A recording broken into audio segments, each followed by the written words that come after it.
আমাদের উদ্দেশ্য কি ছিল? উদ্দেশ্য কি? নতুন ধারণা দেওয়া, তাই না? উদ্দেশ্য নতুন ধারণা দেওয়া, নতুন ধারণা দেওয়া, যেটা কেউ জানে না। সমস্যার সমাধান। 2 নাম্বার হচ্ছে প্রবলেম সলভ। আমরা প্রবলেম সলভ করতে আসছি আর আমরা সেবা দেওয়ার জন্য।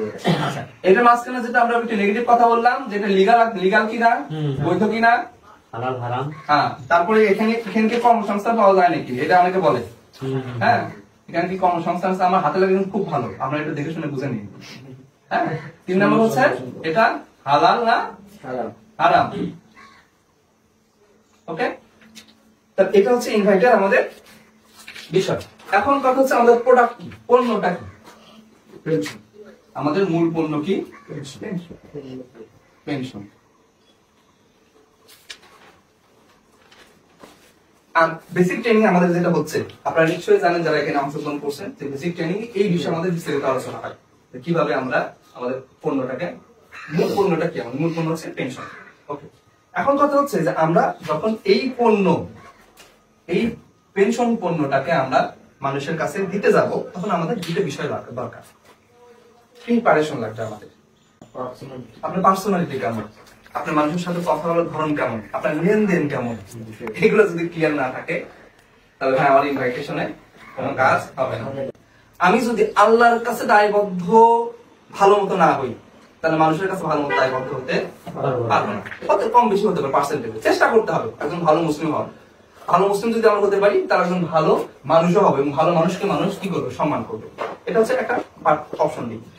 তাহলে আমাদের প্রিপারেশন দেওয়া, ইনভাইট করার জন্য প্রিপারেশন দেওয়া, সেটা হচ্ছে বাহ্যিক প্রিপারেশন এবং আভ্যন্তরীণ প্রিপারেশন। বাহ্যিক প্রিপারেশনের মধ্যে একটা কথা বললাম যে ভালো মানুষ হতে হবে, এর কোনো বিকল্প নেই। 2 নম্বর বিষয় হচ্ছে যে আপনাকে ভালো মতো কথা বলা শিখতে হবে, ম্যানারটা ভালো হতে হবে, আচরণ ভালো হতে হবে। চাইলেই সবকিছু সম্ভব না। মানুষকে আল্লাহ সব গুণ দিয়ে পাঠায়নি, কিছু মৌলিক বৈশিষ্ট্য দিয়ে পাঠাইছে, আর বাদ বাকি দুনিয়াতে ছেড়ে দিচ্ছে। আল্লাহ কোরআনে কি বলছেন, সূরা জুমার, তোমাদেরকে তোমার পৃথিবীতে ছড়াইয়া যাও, তাই না? নিজের জ্ঞান অর্জন করো, করতে হবে সেটা। তাহলে আমাদেরকে কি হতে হবে, দক্ষ। আর এই জন্য মোতাবেক হাসপাতাল অসংখ্য ধন্যবাদ স্যারকে জানাই যে উনি আমাদের টেকনিক্যাল ট্রেনিং এর মাধ্যমে এরকম একটা অবস্থায় তৈরি করছে। অনেকদিন কিন্তু আমরা এরকম ট্রেনিং পাই নাই, কেমন যেন যন্ত্রণা এখন একটু ভালো লাগতেছে না, চেষ্টা করতেছি ইনশাআল্লাহ। ওকে, এই যে স্কিল ডেভেলপের মধ্যে যেটা সবচেয়ে বেশি দরকার, সেটা হচ্ছে সেলফ কনফিডেন্স, আত্মবিশ্বাস। আমি একটু আগে আবারও বলছিলাম যে যদি একজনও সফল হয় সেটাকে আমি, যদি সর্বোচ্চ সংখ্যক কেউ ইনভাইট করে সেটাকে আমি, আলহামদুলিল্লাহ। কার প্রশংসা দেওয়াটা দরকার, নিজের মধ্যে উপলব্ধি হওয়া দরকার যে আসলে আমি কাজটা আমি করতেছি, আমার জন্য করতেছি, আমার ফ্যামিলির জন্য করতেছি, এবং এই কাজের মাধ্যমে ইনশাআল্লাহ আমি আল্লাহর কাছে জবাবদিহি করবো, আল্লাহ আমি জান্নাতে যেতে চাই। আমি ঠকাইনি, আমি মিথ্যা বলিনি, আমি লোভ দেখাইনি, আমি মানুষের কর্মসংস্থান করছি, আমি হালাল হারাম বেঁচে চলছি দুনিয়াতে, এবং আমি যা করছি সেটা বৈধ রাখতে পারি না আমি আল্লাহর কাছে। থ্যাংক ইউ, আলহামদুলিল্লাহ। নেক্সট হচ্ছে যে এই যে এই সেলফ কনফিডেন্সের কথা থেকে আসে, এই প্রশ্নের মধ্যে উত্তর আছে। এটা হচ্ছে লিগাল কিনা, এটা উপকারী না ক্ষতিকর, এখানে কর্মসংস্থানের ব্যবস্থা আছে কিনা, এটা হালাল আছে কিনা, আপনারা কি এই সম্পর্কে কোনো আপনাদের কোনো অব্লিগেশন আছে, কোন সন্দেহ আছে? না। যদি না থাকে তাহলে আমি জানি আপনি আত্মকনফিডেন্স, আপনার সেলফ ডিফেন্স, আপনি ভালো, আপনি স্কিলড হওয়ার প্রথম ধাপ অর্জন করে এই যে পুরো সিস্টেমকে কাজ করার জন্য আমাদের দরকার হচ্ছে প্রিপারেশন। আমি কোথায় আছি, ইনভাইট ফলো আপের প্রিপারেশন। আমি একটা রিক্যাপ করি, প্রিপারেশন 2 রকম, বাহ্যিক, আভ্যন্তরীণ। বাহ্যিক প্রিপারেশন কি, ভালো মানুষ হওয়া, ভালো আচরণ করা, তাই না, এবং ভালো কথা বলা, এটাই। আর আভ্যন্তরীণ প্রিপারেশন হচ্ছে আমাদের সেলফ কনফিডেন্স দরকার, আত্মবিশ্বাস দরকার। 2 নম্বর হচ্ছে ড্রিম দরকার, স্বপ্ন দরকার। 3 নম্বর বিশ্বাস দরকার, বিলিভ দরকার। 4 নম্বর হচ্ছে পজিটিভ হওয়া দরকার। তাহলে হলে আমাদের এই ওয়ার্ড গুলো কাজ করবে। Thank you. নেক্সট, ইনভাইট করতে আসলে কি দরকার, গেস্ট লিস্ট। গেস্ট লিস্ট থাকতে হবে না, কাকে বলবেন এটা আমরা জানি, তারপর আমাদের জানার সত্ত্বে আমি শর্টকাট টেনে যাবো। এখন আমাদের কি থাকতে হবে, মিনিমাম 1000 থেকে 1500 জনের লিস্ট থাকতে হবে। এই যে আমার 1000 থেকে 1500 অথবা 5000 জন মানুষকে আমি চিনি, আমার ফ্রেন্ড লিস্টে আছে। নেক্সট হচ্ছে এই সবাইকে কি আমি একবারে ইনভাইট করতে পারবো, সম্ভব না। এই জন্য কি দরকার, প্রায়োরিটি লিস্ট।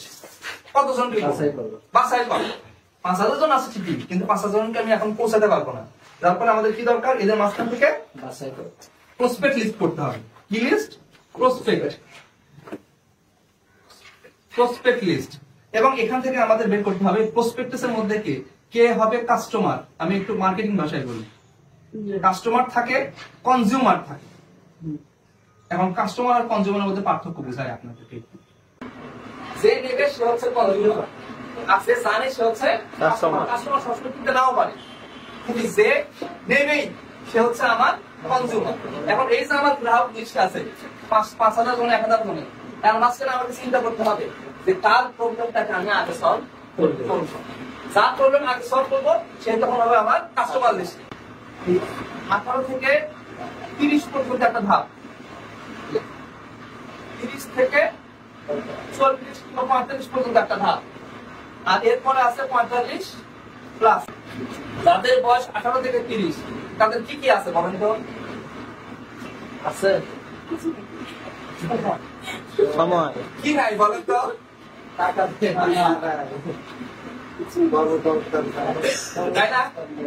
আচ্ছা, যারা 35 থেকে 45 তাদের কি আছে বলেন তো? টাকা মোটামুটি ভাবে কি আছে? টাকা কিন্তু বউ কাল মানে দিয়ে যাও না কান্দে কি দেয় না। আর যাদের 45 প্লাস কিংবা ধরেন 55 প্লাস তাদের কি আছে? সবই আছে, তাদের টাকাও আছে, মোটামুটি সময়ও আছে, এনার্জি নাই, এনার্জি যেরকম নাই, আশেপাশের লোকও নাই, তাদের সময় দেওয়ার মতো তাদের সঙ্গে নিঃসঙ্গতা। 18 থেকে 30 বছর বয়স, টাকা আমরা কি বলবো? আমাদের সাথে যদি আসেন, আমরা এমন কিছু বিষয় নিয়ে কাজ করতেছি যেটা বাংলাদেশে না পুরো পৃথিবীতে আর কোথাও নাই। আপনার সময় হবে একদিন যদি থাকে অমুক দিন আমি একটা জায়গায় যাচ্ছি, আপনি আমার সঙ্গে আসতে পারেন। ইনভাইট কিন্তু শর্টকাট কথা বলে, ইনভাইটে যদি সবই কর তাহলে কাজ হবে না। হ্যাঁ, তাহলে ইনভাইটটা হবে, এদেরকে ইনভাইট হবে কি? এদের কি সময় আছে কিন্তু কি নাই, তাহলে এদের প্রবলেমটা কি? হাইলাইট করতে হবে কি? টাকায়। অথবা এদের মূল ভবিষ্যৎ কি? কর্মসংস্থান দরকার না? একজন ব্যক্তি পড়াশোনার পাশাপাশি কি চায়? কর্মসংস্থান চায়, তাহলে এদেরকে কি দেখাতে হবে? কর্মসংস্থান বিষয়ে কি ইনভাইট করতে হবে, তাই না? আচ্ছা, এনাদের কি করবে? এনাদের টাকাও আছে, সময় নাই, কিন্তু বাদ আছে টাকা দিতে আরো বেশি হয়। এনারা হয়তো অনেকেই কিসে নাই আমাদের আমার পেনশন আছে, আমি কারো পেনশন করি জানেন, আমার পেনশন নাই। পেনশন নাই মানে পেনশন না থাকলে কি আছে? পেনশন আছে। তাহলে এনাদেরকে আমরা কিভাবে ইনভাইট করতে পারবো? আমি মোটা থেকে বলে যাচ্ছি, এটা নিয়ে বিস্তার আলোচনা করার সুযোগ আছে। আর এনাদেরকে আমরা কি দিয়ে অনুভব করবো? এই যে তার সেবা, তার বৃদ্ধ বয়সের সেবা, তার শরীরের সেবা, তার প্রবলেম, তাই না? আমরা তো এইভাবে ক্লাসিফিকেশন করি, ইনশাআল্লাহ হালাল ইনকাম, হালাল হক সেগুলো আছে। এখানে একটা বিষয় কিন্তু আমি উল্লেখ করি নাই, সেটা হচ্ছে যে এই বয়সের মধ্যে আমাদের আসলে মূল গ্রাহক কারা? আসলে সত্যিকার অর্থে মূল গ্রাহক কারা? একজন পুরুষ মানুষকে যদি আপনার আরেকটা ইনকামের পথ দেখাতে চান, দুনিয়ার প্রশ্ন করবে। একজন পুরুষ মানুষকে কনভিন্স করা যত বেশি সহজ, তার চেয়ে সহজ হচ্ছে একজন মহিলাকে কনভিন্স করা, যদি আপনি সঠিক ট্রিগার চাপতে পারেন। আমাদের যে প্রবলেম গুলো যদি আমরা অনেকে আইডেন্টিফাই করে দিতে পারি। দেখেন, একজন মহিলা সঞ্চয়ী হয়, মহিলারা আর কার কাছে টাকা পান আর না পান, মায়ের কাছে পাবেন। কোনো না কোনো যাদের বিজনেস বিভাগ থেকে, না হলে বাসের কোথায় থাকে না মাঝখান থেকে কোনো না কোনো ভাবে কিন্তু সন্তানদেরকে নিরাশ করে না, কোনো না রকম করে। তাহলে এই মহিলাদেরকে যদি আমরা এই সঞ্চয়ের মাধ্যমে পেনশন বুঝাতে পারি, আমার কিন্তু বছর কথা মাথায় ঠিক করতে পারছি, সবাই কি বলি, দিনে যদি আপনি 15 টাকা সঞ্চয় করেন, দিনে যদি 30 টাকা সঞ্চয় করেন, আর দিনে যদি 35 টাকা সঞ্চয় করেন, তাহলে মাসে কত হয়? এটাকে 30 দিয়ে গুণ করলে, এটাকে 30 দিয়ে গুণ করলে, এটাকে 30 দিয়ে গুণ করলে মোটামুটি আমরা আমাদের 500, 1000 এবং 1500 পেয়ে যাই। তাহলে আমরা যদি এই জিনিসটা বোঝাতে পারি, আপনার এই সঞ্চয়ে টাকাটা অন্য কোথাও রাখে, ব্যাংকে রাখেন, সেই টাকাটা কি হয়ে যায়? ফাঁসকাত হয়, টাকাটা বাড়ে না। কিন্তু এই টাকা যদি ব্যাংকে রাখেন, তাহলে সেখানে কি আসে? সুদ আসে। এই যদি দিলে সুদ আসে। আর আপনি যদি আমাদের এক্সপোর্ট ফাউন্ডেশন টাকা রাখেন, তাহলে কি কি পাবেন? বলেন কি কি পাই আমরা এখানে? টাকা, নির্দিষ্ট সময় পরে ফেরত পায়। 2 নাম্বার এক্সট্রা কিছু হালাল লাভ পায়। 3 নাম্বার আমাদের সকল সেবা কম মূল্যে পায়, সকল সেবা কম মূল্যে পায়। 4 নাম্বার আজীবন পেনশন পাই। ওটা পরে কর্মসংস্থান পায়। আপনি আপনার সুবিধার মতো, আপনার দক্ষতা আছে। আমি কিন্তু এখানে একটা বিষয় বলি, এক্সপ্লোরেশন ফাউন্ডেশন একটা প্রথম সংগঠন যারা শিক্ষাগত যোগ্যতার পাশাপাশি দক্ষতাকে প্রাধান্য দেয়। আপনি দক্ষ, পড়াশোনা নাই, সমস্যা নেই, আসেন, আমার লোক দরকার, কাজের লোক। আপনার পড়াশোনা পারেন সেটা পরের বিষয়, সে সার্টিফিকেট আমাদের পরের কাজ। আপনি কাজ করতে পারেন, আসেন, যে বিষয়ে দক্ষ আমরা সেই বিষয়ে আপনাকে সহযোগিতা করবো ইনশাআল্লাহ। ওকে, তাহলে আমরা যদি এই বিষয়গুলোকে হাইলাইট করতে পারি তাহলে মহিলারা বেশি কি হয়, সেখানে আগ্রহী হয়। কেন মানুষ আমাদের সঙ্গে সম্পৃক্ত হবে, কি কারণে হবে, এটা যদি আমরা আইডেন্টিফাই না করতে পারি তাহলে আমরা সঠিক মানুষকে সঠিক ইনভাইট করতে পারবো। সমাজে 3 শ্রেণীর লোক আছে সাধারণত, উচ্চবিত্ত, মধ্যবিত্ত, নিম্নবিত্ত। এর মাঝামাঝি আরো কিছু ভাগ আছে, নিম্ন মধ্যবিত্ত, উচ্চ মধ্যবিত্ত, কথাগুলো আছে না? এখন কথা হচ্ছে যে যে কাজই করুক সবারই একটা ফিনান্সিয়াল কি দরকার, সাপোর্ট দরকার, ফিনান্সিয়াল স্বাধীনতা দরকার। কারণ অর্থনৈতিক স্বাধীনতা বলতে আমি কি বুঝিনি, আমি এদিক দিয়ে রাস্তা দিয়ে হেঁটে যাচ্ছি, একজন রিক্সা লাগা দেখলাম, সে খুব কষ্ট করে রিক্সা চালাচ্ছে, আমি 5 টাকার জায়গায় 10 টাকা দিলাম। এই যে 10 টাকা দেওয়ার মানসিকতা, এটা কি আমার অর্থনৈতিক স্বাধীনতা? আমার চিন্তা করতে হবে, যদি হয় যে 10 টাকা যদি আমাকে বেশি বাড়ায় দেয় তাহলে আজকে আমার সন্তানের জন্য দুধ কিনতে পারবো না, কারণ আমার 10 টাকা কম করলো। এটা কিন্তু অর্থনৈতিক স্বাধীনতা না। আমি যদি টার্গেট করি এরকম ভাবি যে আমি যা ইনকাম করবো তার কিছু অংশ দেবো, এই যে মানসিকতা, ওই প্রথম হাদিস বলছিলাম, আপনার লক্ষ্য যদি হয় আখিরাত, আল্লাহ আপনার কর্মকাণ্ডকে গুছাই দেবে, মনের মধ্যে শান্তি দেবে, আর দুনিয়াকে আপনি পিছনে করে দেবে। আপনার দরকারই ছিল না, প্রয়োজনই নাই, কারণ ওখানে টাকা চলে আসছে। হবে না ভাই এরকম? চাইতে আমরা এরকম জীবন? অবশ্যই আমাদের সৎ হতে হবে, ভালো হতে হবে, ভালো মানুষ হতে হবে। নেক্সট আসি, নেক্সট কথা হচ্ছে যে ইনভাইট কাকে কাকে করবো সেই কথা কিন্তু আমরা বললাম। কিভাবে করবো একটু বলি। ইনভাইট কৌশলটা কি? আমরা যদি সম্মান দিয়ে কথা বলি সে আপনার কথা শুনবে, সে আপনাকে বিশ্বাস করবে। ওকে, নিম্নবিত্তকে আমরা কি দেখাবো, এই যে ক্লাসিফিকেশনের মধ্যে নিম্নবিত্তকে আমরা দেখাবো সম্মান, পাশাপাশি তাকে আমরা এটাও দেখাবো যে তার ফিনান্সিয়াল ফ্রিডম এখান থেকে সে পাবে, সে সম্মান পাবে, সে অর্থনৈতিক স্বাবলম্বিত হবে, সে কর্মসংস্থান। ওকে, নেক্সট হচ্ছে মধ্যবিত্ত। মধ্যবিত্তদের আশা আকাঙ্ক্ষা প্রচুর, কিন্তু তারা মেনটেন করতে পারে না, তারা স্বপ্নের বাস্তবায়ন করতে পারে না। তারা ভালো খাওয়াতে চায়, তারা একটু ফিল্টার পানি খাওয়াতে চায়, বোতলের পানি পারে না, পানি ফিল্টার করে খাওয়াতে চায়। কিন্তু তাদের যে ফিনান্সিয়াল যে প্রবলেম গুলো আছে সেই প্রবলেম গুলোকে আমরা যদি এখানে বলি যে আপনার আমাদের বিশাল একটা কর্মযজ্ঞ, এই কর্মযজ্ঞের মধ্যে সকল কিছু পাবেন, খাদ্য পাবেন, বস্ত্র পাবেন, বাসস্থান পাবেন, শিক্ষা জিনিস পাবেন, একটা প্যাকেজ নেবেন। একটা প্যাকেজ 5 আমরা আগে বই পড়ছি, আপনি একটা এক্সপ্লোরেশন ফাউন্ডেশনে একটা প্যাকেজ নেবেন, এই প্যাকেজের মধ্যে আপনার সকল, আপনার বাচ্চা এখানে মানুষ হবে, আপনি শিক্ষা চিকিৎসা এখানে দিতে পারবেন, আপনার খাবারের সরবরাহ এখান থেকে হবে, পাশাপাশি আপনি পুরোপুরি কি পাবেন, এক্সট্রা পেনশন পাবেন। ক্লিয়ার? আর উচ্চবিত্ত এবং উচ্চ মধ্যবিত্ত আমাদের আসলে সাবজেক্টের বিষয় না। তারপরেও যদি তারা আসে আলহামদুলিল্লাহ, কারণ তাদের জ্ঞান, তাদের মেধা, তাদের প্রোগ্রাম, তাদের নেটওয়ার্ক আমাদের। ক্লিয়ার? একটা কথা হচ্ছে দিনকাল কেমন চলে, এই প্রশ্নটা অবশ্যই করবে। দিনকাল কেমন চলে, সে কোনো সমস্যার কথা, কোনো সমস্যার কথা বলবে, বাবা হাঁটুর ব্যথা, এই সমস্যা হয়েছে, টাকা পাচ্ছি না, বিয়ে কোনো পাত্রী পাচ্ছি না, চাকরি হচ্ছে না, বলবে না? নেক্সট হচ্ছে কি, এভাবেই কি চলবে, এভাবে কি চলবে বলার পরে সে কিন্তু তার আরো কষ্ট বাইর করে করবে আপনি।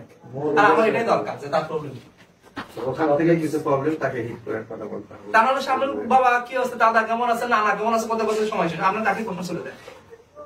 সে যদি আপনার পাতানো ফাঁদে পা দেয় তাহলে বুঝবেন যে সে আপনার ইনভাইট করার যোগ্য। একটা যদি সময় দেন, আপনার সঙ্গে 5 মিনিট কথা বলুন। কেন ইনভাইট ব্যর্থ হয়? ইনভাইট ব্যর্থ হয় কারণ হচ্ছে যে আপনি প্রয়োজনীয় তথ্য নিজেই জানেন না। কোন মুহূর্তে যদি কোনো ব্যক্তি আপনাকে প্রশ্ন করে বসে, সেই প্রশ্নের উত্তর যদি আপনি সঠিক না জানেন, প্রয়োজনীয় তথ্য যদি আপনার না থাকে, যে এক্সপ্লোরেশন ফাউন্ডেশন কবে এস্টাবলিশমেন্ট হয়েছে, কবে রেজিস্ট্রেশন পাইছে, এর কার্যক্রম মূলত কি, এটা হালাল না হারাম, এটা কোথা থেকে রেজিস্ট্রেশন পাইছে, রেজিস্ট্রেশনের কাগজ দেখছেন কি কখনো, আছে কি আপনার কাছে, শুধু বলেই আছে কিনা, এই যে প্রয়োজনীয় তথ্যগুলো, এটা কিন্তু সেলফ কনফিডেন্সের একটা অংশ। তাহলে আপনার যদি এই তথ্যগুলোই না জানা থাকে তাহলে আপনি ইনভাইট খাবেন না। নেক্সট যেটা হচ্ছে যে আপনার ট্রেনিং এর অভাব। ট্রেনিং এর অভাবের কারণে ইনভাইট কি হয়, ব্যর্থ হয়। নেক্সট হচ্ছে যে আপনার আত্মবিশ্বাস যদি না থাকে, আপনার সবই আছে, আপনার তথ্য আছে, আপনার ট্রেনিং আছে, কিন্তু আপনি মানুষের সামনে কথা বলতে পারেন না, আপনি নিজেই সন্দিহান যে আসলে কি এখানে কাজ করে কোন কাজ হবে, এখানে যারা বস যারা এক্সিকিউটিভ তারাই শুধুমাত্র মনে হয় কিছু করবে, আর আমরা যারা আছি এরা খালি আমাদের কাজ করাই নিচ্ছে। এরকম মন মানুষের কাছে যদি আপনাদের থাকে, এরকম আত্মবিশ্বাস যদি না থাকে, ভাই আমি প্রথমে কিন্তু একটা বলছি, সিয়ার তুমি কার, সিয়ার কি বলে, যে বসবে যে বলবে তার। চর্চাটা হচ্ছে মেইন ফ্যাক্ট।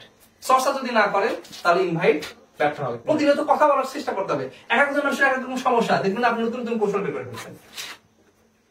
যদি মাঠে না নামেন, মাঠে যদি না নামেন, কাদা যদি না লাগান, তাহলে কখন ধান ফলবে না, ধান না করলে বাসায় চাউল আসবে। নেক্সট এটা বলবো যে আসলে কাকে ইনভাইট করা উচিত নয়। ইনভাইট করা উচিত নয় হচ্ছে যারা মাদকাসক্ত, পাগল, যারা সামাজিক ঘৃণিত, যা বলা যাবে না ইনভাইটে, একদম এসেনশিয়াল একটা বিষয়। কোন সময় মিথ্যা বলবেন না, কোন সময় লোভ দেখাবেন না, আসলেই টাকা গেলেই চাকরি, হ্যাঁ, এটা যেন কখনোই না হয় ইনশাআল্লাহ। আর সতর্কতা থাকবেন কয়েকটা বিষয় ইনভাইট করার সময়, সেটা হচ্ছে পরিবেশ দেখার দরকার। হুট করে দেখা হলে ইনভাইট করলেন তা কিন্তু যেন না হয়। পরিবেশ পরিস্থিতি বিবেচনা করে নিরিবিলি পরিবেশে তার সঙ্গে কথা শুনে তার কথাগুলো বুঝে তাকে ইনভাইট করতে হবে। 2 নম্বর, কথা হতে হবে সুস্পষ্ট সংক্ষিপ্ত। অতিরিক্ত কথা বলতে গেলে সে বিরক্ত হবে, পরদিন গেলে কবে ও ভাই মানে দেখবি সালাম দেওয়ার আগে মানে সাইড কাটো, আপনি কথা বলবেন সুস্পষ্ট সংক্ষিপ্ত, যে ভাই আপনার এই বিষয়ে আমি বললাম যে কি করতে দিনকাল কেমন চলতেছে, এভাবে কি চলবে, যদি না চলে আসেন আমরা একসাথে কাজ করি। ওকে, তাহলে আমার প্রথম পর্বের সমাপ্তি এখানেই ঘোষণা করলাম। Next time